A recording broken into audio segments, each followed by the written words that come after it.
The wife of my wife's lover came to my house to tell me about the affair between our spouses. But what started as a disclosure ended up with her taking off my shorts and be me, 29 years old, living in Minneapolis, working as a software developer at a big tech company, making good money, living my best life. Married to Jennifer, been together for 5 years. Life seems perfect, but we know how these stories go. One night after a brutal day at work, coding for 12 hours straight, brain totally fried. All I want is peace and quiet. Jennifer's out of town for some PR conference in Chicago. Unusual for her job, but she seemed excited. Finally get home around 8:30 p.m. Empty house feels like heaven right now. Kick off my boots. Grab a cold IPA from the fridge. Settle into my favorite leather armchair. Netflix and chill time, the actual chill, not the other kind. Just starting to relax. Body finally unwinding. TV playing some random documentary about penguins. Suddenly doorbell rings. Who the hell shows up at 8:30 on a Tuesday? Maybe neighbors need something. Probably Mrs. Wilson needing help with her Wi-Fi again. Look through the peephole. Not Mrs. Wilson. Not anyone I recognize. Open door to find a woman standing there. Early 30s, brown hair and a messy bun. Wearing a thick wool coat despite mild weather. Holding onto her bag like it contains nuclear launch codes. Dark circles under her eyes. Something about her seems off. Are you Benjamin? She asked. Voice sounds practiced, like she rehearsed this. Nod slowly, mind racing. Don't know her, but she knows my name. This can't be good. Can I come in? She asks, glancing over her shoulder like she's being followed. Won't take long, but we need to talk. Every alarm bell in my head is ringing, but something in her eyes, desperation maybe, makes me step aside. Let her in despite my better judgment. Woman sits on edge of my couch, back straight as a board, hands twisting together nervously. Awkward silence fills the room. Stand by the door. Not sure if I should sit or demand answers. My name is Amanda, she finally says, voice shaking like a leaf.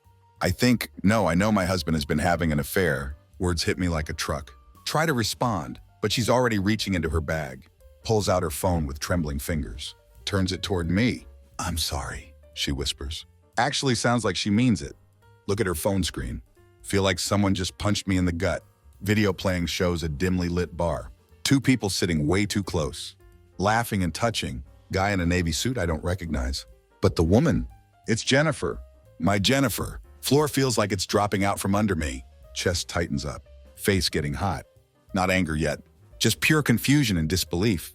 This can't be right, I stammer, shaking my head like a madman. That's not her. Must be someone who looks like her. Amanda's face shows mix of pity and determination. Look closer, she says quietly. Zooms in on the video. There it is, clear as day. Jennifer's face, leaning in close to this guy, laughing at something he whispered. Knees give out, collapse into the armchair across from Amanda, mind racing at light speed, trying to find any explanation, anything that doesn't lead to the obvious. Where did you get this? I demand. Voice comes out sharper than intended. Hired a private investigator, she admits. After weeks of feeling crazy, needed proof. And I got it, head spinning like a merry-go-round. Why are you here? What's this got to do with me? Because, Amanda says, looking straight into my eyes. Your wife is having an affair with my husband. Her words hang in the air, like a bomb that hasn't exploded yet. Can't speak. Throat's dry as desert.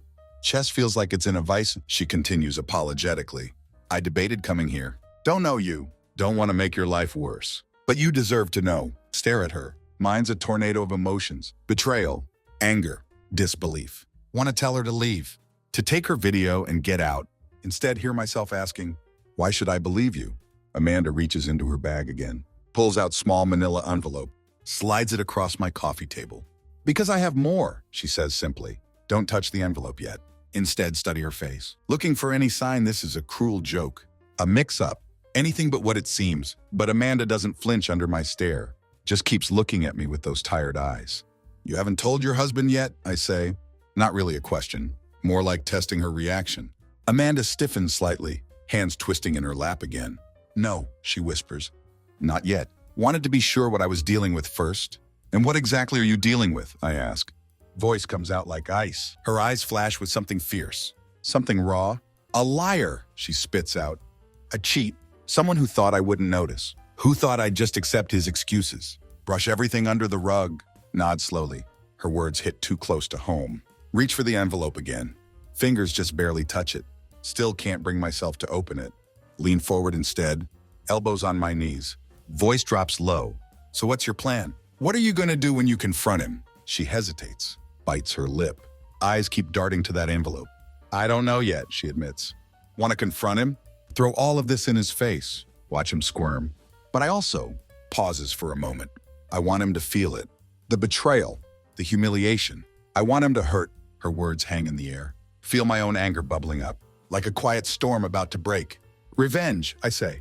Word tastes strange on my tongue. Amanda nods slowly. Meets my eyes. Yes. Revenge. They deserve it, don't they? Don't respond right away.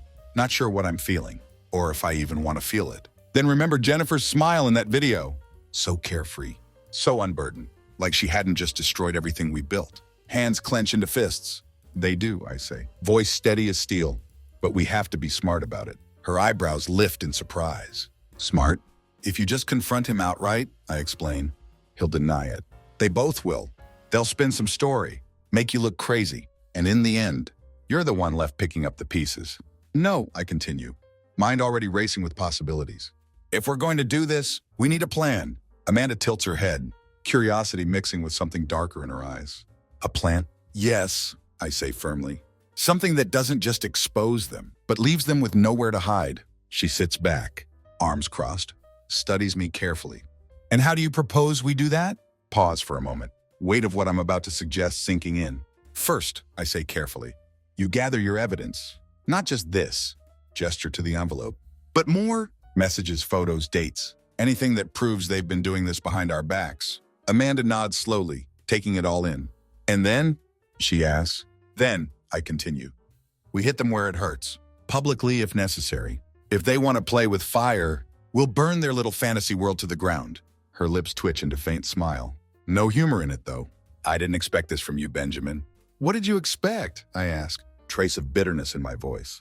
I don't know, she admits. Denial, maybe, or for you to kick me out. Pretend this never happened. Let out a laugh.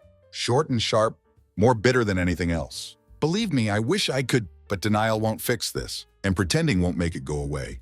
Room falls silent, weight of our shared betrayal pressing down. Like a heavy blanket we can't shake off. Amanda breaks the silence first. Voice soft but determined. What about Jennifer? Are you going to confront her? Question swirls in my mind like a storm. Think it through carefully. Not yet, I say finally. Not until I know everything. She nods, gaze steady as a rock. And when you do? When I do, I say. Voice low and dangerous. She'll wish she never met me. Fire in Amanda's eyes mirrors mine. Shared resolve binding us, in a way I hadn't expected. Sit there in silence. Unspoken agreement between us, clear. This isn't over, just the beginning. Room falls into uneasy silence. Amanda perched on edge of couch, shoulders rigid as steel. Eyes keep flicking between envelope and my face, stare into dim glow of streetlight, filtering through window, trying to make sense of this chaos. That just invaded my life. Suddenly everything goes dark. Power cuts out without warning. Sudden darkness startles us both. Hum of fridge dies. Quiet buzz of lights goes silent. For a moment, neither of us speaks. Is this normal? Amanda asks, nervous humor in her voice. Exhale sharply. Shake my head. No, probably the storm outside. Power lines in this neighborhood are garbage. Always going down. Stand up from chair. Fumble in dark for phone. Flashlight beam cuts through shadows. Illuminates Amanda's face. She looks different in pale light. More vulnerable somehow. Earlier confidence replaced by something softer. I'll get some candles, I say. Head toward kitchen. House eerily silent as I move through it. Find half-burned collection of candles in cabinet. From some forgotten anniversary dinner. Set them around living room carefully. Flickering flames paint walls in warm dancing light. Creates weirdly intimate atmosphere. Return to couch. Catch Amanda staring at firelight. Can't read her expression. This is cozy, she murmurs. Almost talking to herself. Too cozy, I mutter. Don't really mean it though. Strange pull to the room now. Like darkness stripped away barriers between us. Go to kitchen. Grab small battery-powered fan. Flip it on to circulate air. Gentle hum fills silence. Adds rhythmic background to candlelight. Amanda laughs softly. Sound low and melodic. If I didn't know better, I'd think you were trying to seduce me. Words catch me off guard. Stumble over response. I am not, I say quickly. Feel my cheeks getting warm. Right, she says, slight smile playing on her lips. Circumstance? Lean back in armchair. Body heavy with exhaustion. Mind still racing from everything she revealed. Amanda seems to relax though. Shifts on couch. Turns to face me fully. Candles soften her sharp features. Makes her look younger. Almost peaceful. You know, she begins, voice low and thoughtful. They used our love for them as a weapon. They betrayed us with the parts of themselves we thought were ours. Pauses for a moment. Gaze meets mine. Steady and intense. What if we use the same weapon to strike back? Frown at her words. Not quite getting it.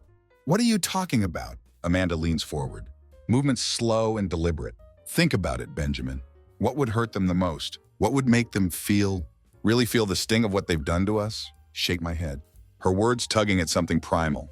Something confusing. What are you suggesting? Voice drops to whisper. Stands up slowly. Crosses small space between us. Hands brush armrests of my chair. Leans in close. Can feel her breath on my face. We wound them with the same weapon. They used to wound us, she murmurs. Each other. Implication hits like electric shock. Freeze in place. Mind scrambling for solid ground. Amanda, I begin. Voice unsteady. That's not... Before can finish. She moves gently but purposefully. Slides onto my lap. Hands rest lightly on my shoulders. Feel heat of her body against mine. Her proximity scattering my thoughts, like leaves in wind. This isn't about them right now, she whispers. Voice soft and coaxing. It's about us. Taking back some of what they stole. Words swirl around me. Intoxicating and dangerous. Open mouth to protest. To stop this before it goes further. But words catch in throat. Find myself staring into her eyes. Candlelight reflecting like tiny flames. And then somehow, not thinking at all. Her lips brush against mine. Gentle at first. Then more insistent. World around us dissolves. Everything replaced by her presence. Scent of her perfume mingles with candle wax. Feels wrong. Know that deep down. But also feels inevitable. Like dam breaking under too much pressure. Somehow end up in bedroom. Flickering candlelight following us. Bed creaks beneath our weight. Her hands tangle in my hair. Her breath hot against my neck. Every touch, every whispered word blurs together. Like fever dream. Desperate escape from pain consuming us both. When it's over, silence returns. Heavier than before, Amanda lies beside me. Breathing steady. Dark hair spread across pillow. Stare at ceiling. Weight of what just happened, settling on me like stone. In stillness, one thought keeps echoing.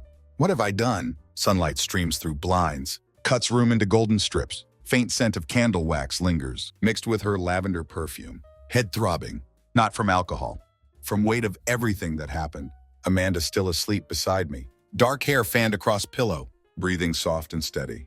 Events of night before replay in fragments. The darkness, the candles, the whispered words that pushed us over edge. Guilt tightens around chest like vice. This isn't who I am. Or at least, not who I thought I was. Then remember why we're here. Why Amanda showed up on my doorstep. Jennifer, her betrayal. All the lies, bitter resolve washes over me. Sit up carefully. Try not to wake Amanda. Reach for phone on nightstand, fingers trembling slightly. Open camera app. Turn lens toward us. Snap photo. Damning image of Amanda and me in bed, disheveled and unmistakably intimate. Don't hesitate. Open message thread with Jennifer. Attach photo. Add single line. Now we're even. Hit send before I can second guess. Message whoosh feels both liberating and final. Stare at screen for a moment. Heart pounding in chest. Part of me wonders if gone too far. But another part still seething from betrayal, doesn't care anymore. Slip out of bed quietly. Pull on clothes. Step into kitchen. Air cool and quiet. Stillness feels almost surreal. Phone buzzes in my hand. Glance down at screen. Jennifer's name flashing. Let it ring. Nothing she can say that I want to hear. Scroll through contacts instead. Find name I need. Peter Montgomery. Attorney friend recommended long ago. For some forgotten legal matter, thumb hovers over call button. Take deep breath. Press it. Phone rings twice. Brisk professional voice answers. Peter Montgomery speaking. Mr. Montgomery, I begin. Voice steady despite chaos in chest. My name is Benjamin Cooper. I need a divorce lawyer. Line goes silent for a moment. Then Peter's tone softens. I'm sorry to hear that, Mr. Cooper. Why don't we set up a time to discuss your situation? Are you available today? Yes, I say without hesitation. The sooner the better. Arrange meeting for afternoon. As hang up. Feel sense of purpose steady me. First time in weeks. Feel like have control over something. Anything in my life. Illusion of control shatters instantly. Phone buzzes again. Not a call this time. Message from Jennifer. Benjamin, please let me explain. It's not what you think. Scoff out loud. Toss phone onto counter. But messages keep coming. One after another. Each more frantic than last. That man in video is just a friend. You're overreacting. Please don't do anything drastic. Let's talk. Stand there staring at flood of messages. anger bubbling to surface. A friend? Image of her laughing in video, leaning in close to man who wasn't me. Replays in mind. Friends don't whisper in each other's ears like that. Don't touch way she touched him. Before can respond. Phone buzzes again. Call this time. Against better judgment. Answer it. Benjamin. Jennifer's voice comes through. Shaky but composed. I saw the photo you sent. And? I say coldly. Grip tightening on phone. Her voice softens, almost pleading. And I need you to understand that's not the way it looks. The man in the video. He's a coworker. We were out discussing a project. That's all. A coworker, I repeat, voice dripping with sarcasm. Funny, because I don't remember coworkers. Getting so close they could count each other's eyelashes. It wasn't like that, she insists. You've always been paranoid, Benjamin. You're twisting this into something it's not. Audacity of her words ignites something in me. Paranoid, I snap. Don't you dare gaslight me, Jennifer. I saw the video. I saw the way you touched him, the way you laughed with him. That's not paranoia. That's reality. She falls silent for a moment. Then heavy sigh comes through phone. I made a mistake, she admits finally. Voice barely above whisper. But it wasn't what you think. It wasn't an affair. Oh, so you're just casually flirting with other men now? That's your defense, I ask. Voice sharp and cutting. Benjamin, she says, tone shifting to desperation. Please, don't throw everything away over a misunderstanding. Clench my jaw, words catching in throat. Want to yell? Want to demand answers. Instead, take deep breath. Jennifer, I say finally. Voice cold and steady. We're done. I've already called a lawyer. No, she whispers. Voice breaking. Please don't do this. We can fix this. There's nothing to fix, I say simply. You made your choices. Now I'm making mine. End call before she can respond. Hands trembling as set phone down. For a moment, just stand there, staring out window. At quiet street below, weight of what just happened, settling over me, heavy and suffocating. Hear soft shuffle of footsteps behind me. Turn to see Amanda standing in doorway. Expression unreadable. Was that her? She asked quietly. Nod. Run hand through hair. Yeah. And, she prompts. And it doesn't matter, I say firmly. It's over. She nods, gaze lingering on me for a moment. Before she speaks, good. It's what she deserves. Not sure if she's right. All I know is there's no turning back now. Office of Peter Montgomery looks exactly like expected. Sterile and uninviting. Faint scent of lemon cleaner in air. Mingles with distant hum of photocopiers. Walls covered in certificates and diplomas. Each one framed meticulously. Like trophies from every battle he's won. Peter himself matches his office. Sharp in appearance and demeanor. Gray suit perfectly tailored. Wire-rimmed glasses perched on nose. As he scans notes I'd provided. About my marriage, or what's left of it. So, he begins. Voice calm and clinical. You want to proceed with filing for divorce immediately? Yes, I reply without hesitation. Don't see any point in waiting. He nods. Pen moving swiftly across the legal pad. Do you have children or joint assets we need to discuss? No kids, I say. Words cutting deeper than expected. Jennifer and I had talked about starting family once. Now that possibility feels like cruel joke. Look back at Peter. The house is main thing.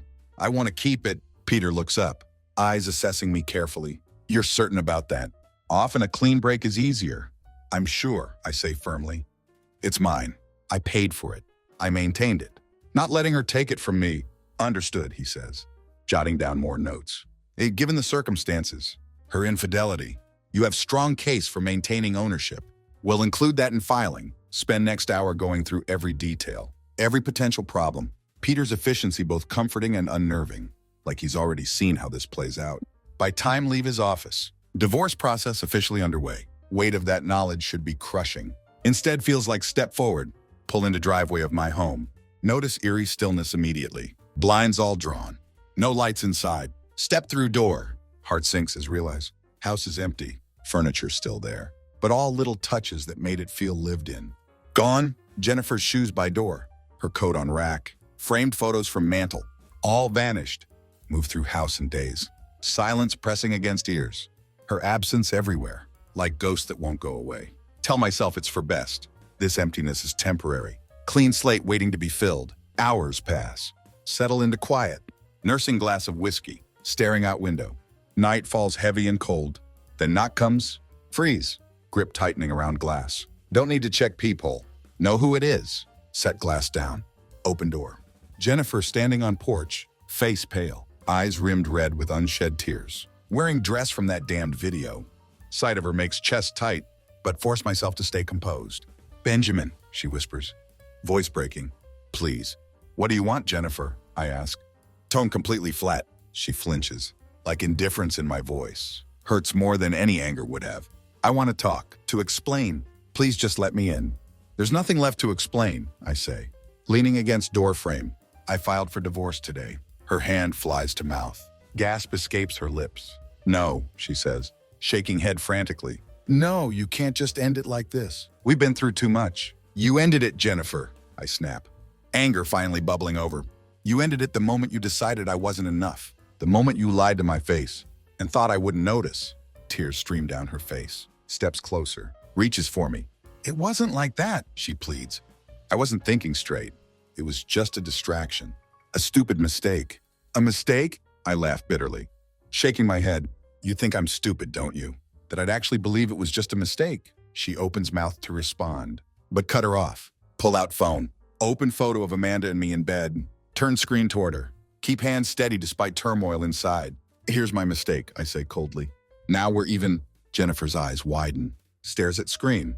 Breath catching in throat. For a moment seems frozen. Tears forgotten. Then looks up at me. Expression shifts from shock to pure fury. You did this on purpose, she hisses. You wanted to hurt me. No, I say calmly. Slip phone back in pocket. I wanted to make sure you understood exactly how it feels to be betrayed. Her lip quivers, but anger in her eyes doesn't waver. You think this makes you better than me? You think this fixes anything? I don't care what you think it does, I say. Voice quiet but firm. The papers are filed, Jennifer. We're done. She stands there, chest heaving, like wants to scream, to fight, to claw way back into my life, then turns away, shoulders slumping, fight draining out of her. You'll regret this, she says, voice hollow. Maybe, I reply, stepping back into house. But at least I won't regret staying. Close door before she can respond.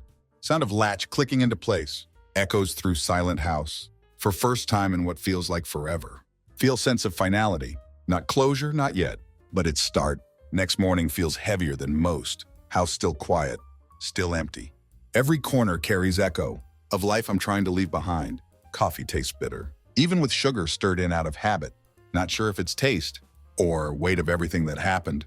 Barely touch coffee when phone buzzes on counter. Stare at screen for a moment, half expecting Jennifer again. More desperate pleas or scathing accusations. Instead, Peter Montgomery's name flashes across screen. Answer on second ring. Keep voice steady, despite sinking feeling in chest. Peter, what's the news? Good morning, Mr. Cooper, he says. Tone brisk but not unkind. I have some updates for you. Divorce documents have been finalized. Ready for your signature? Nod, though he can't see me. That's faster than I expected. Yes, well, he says. Faintest hint of smile in voice. When there's clear evidence of infidelity and no children involved, things tend to move along fairly quickly. I'll need you to come by office to sign papers. Once that's done, we can file them with court.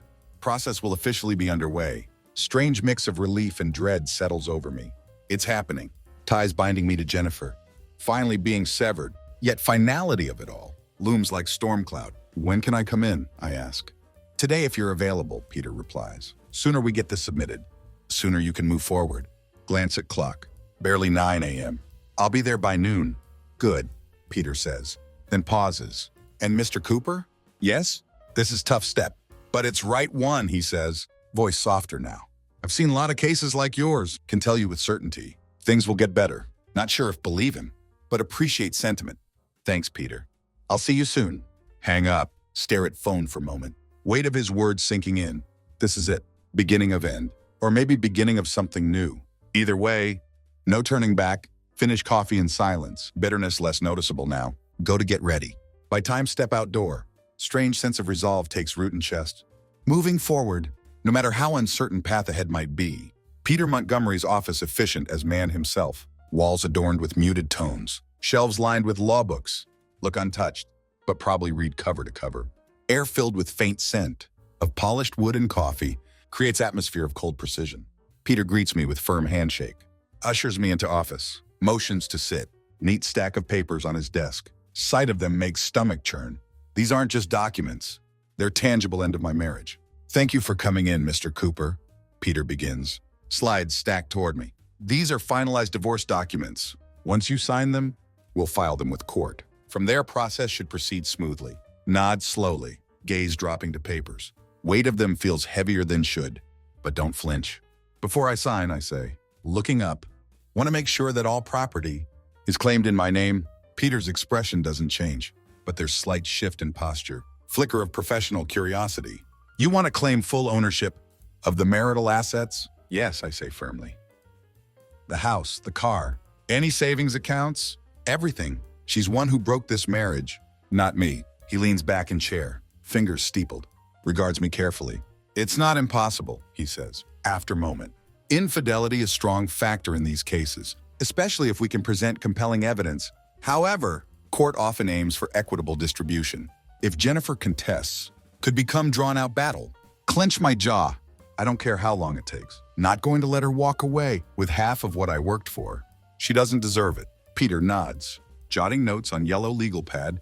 We'll build case around evidence you provided. The video, the messages. In fact, that she vacated house voluntarily.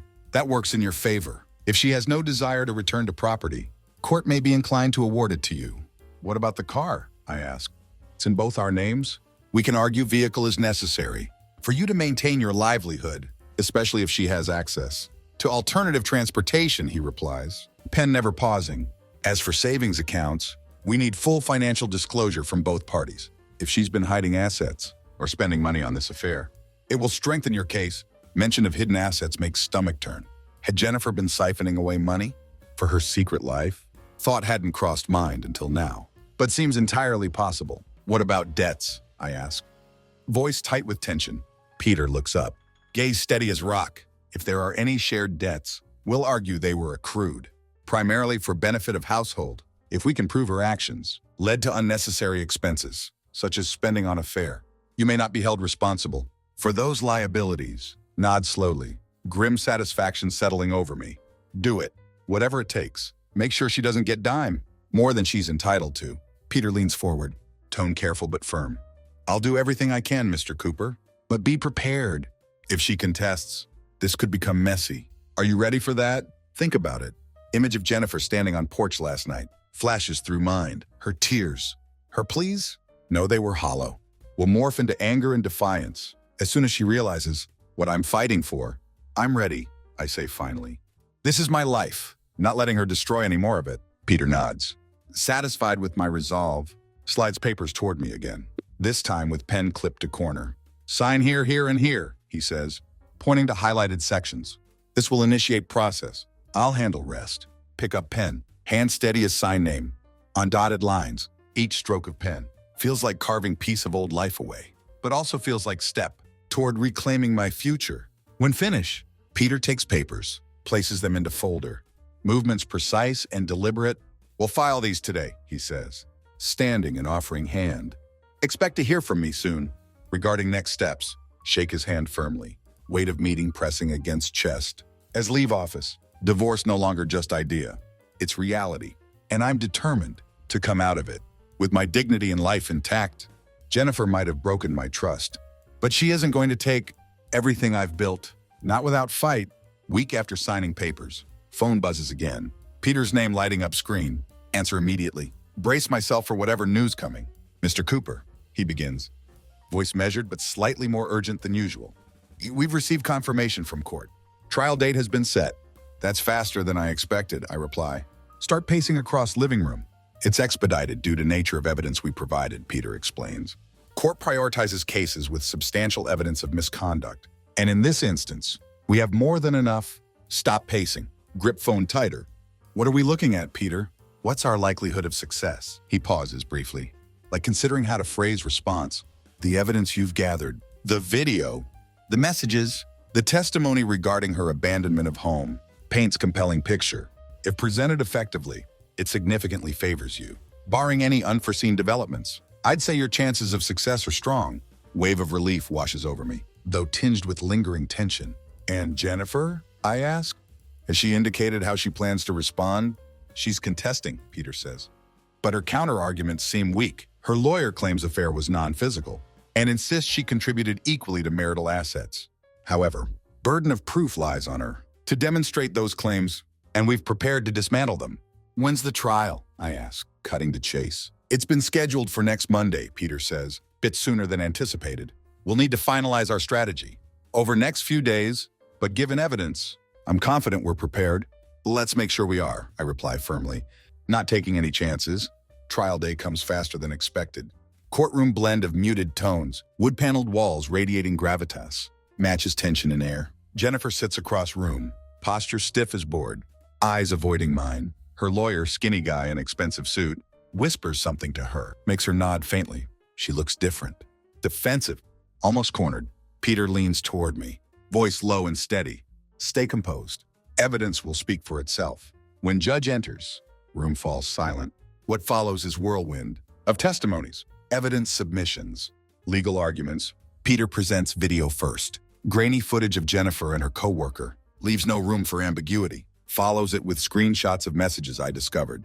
Each one another nail. In coffin of her defense, Jennifer's lawyer tries to counter, argues relationship was purely emotional, claims it doesn't negate her contributions to marriage. But when Peter presents financial records, detailing unexplained expenditures, that coincided with her secret outings, judge's expression hardens. Final blow comes when Amanda takes stand as witness. Her testimony, both measured and devastatingly effective, recounts her own investigation into affair. Jennifer's lawyer objects, but judge allows Amanda to speak, clearly swayed by consistency of her account.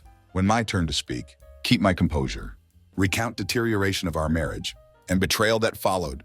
Don't embellish. Don't need to. Evidence already overwhelming. Jennifer doesn't take stand. Can see why. She sits silently, face pale as ghost, hands clenched in lap. Her lawyer's closing arguments feel hollow, grasping at straws to salvage case that already crumbled. Judge takes little time to deliberate.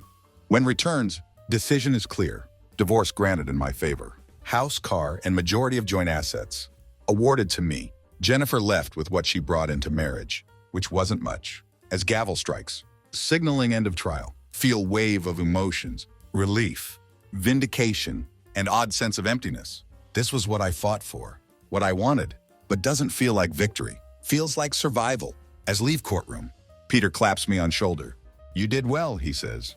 It's not easy to face something like this, but you handled it with grace. Thanks, Peter, I reply, voice quieter than expected. Outside, air is crisp, sun cutting through clouds, with warmth that feels foreign after cold sterility of courtroom. Stand there for a moment, taking it all in. Fight is over. But scars it left will take time to heal. Still, for first time in long time, path ahead feels clear.